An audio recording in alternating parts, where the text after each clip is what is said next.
We often talk about free will as if it's a given truth. I could have chosen differently, we say. I'm responsible for causing my own actions. But throughout the last 2000 years, philosophers have fiercely debated free will and its implications. A group of philosophers who have drawn particular interest in this debate are the hard determinists, who reject completely the possibility of free will. This view was particularly prevalent in the 1600s to 1800s in Western philosophy, a time where philosophers were responding to changes in scientific discoveries.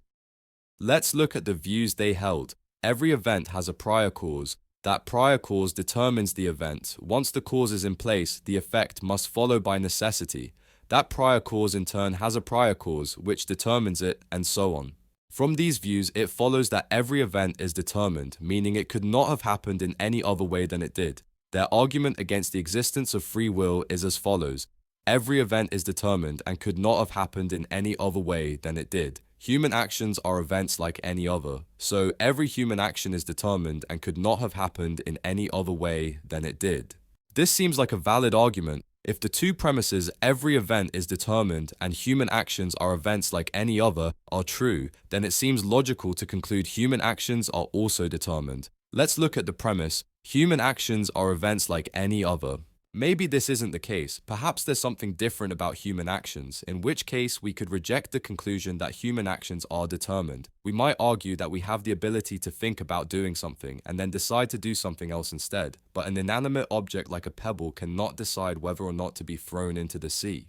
However, in taking this stance, we have assumed that human actions, unlike other events, are caused by our own thoughts. All we've done is suspend the question of causation. We now have to answer, are our thoughts not just events of some kind?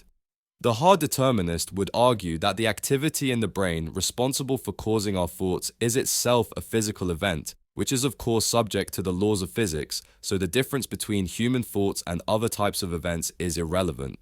Suppose instead we were to reject the same premise by arguing that human actions don't feel determined because we decide what we do or don't do. This argument can easily be refuted by the determinist as a strong illusion. We know that the brain can be tricked by the mere existence of optical illusions. Furthermore, they may claim that the feeling we have free will is something that exists only in some cultures.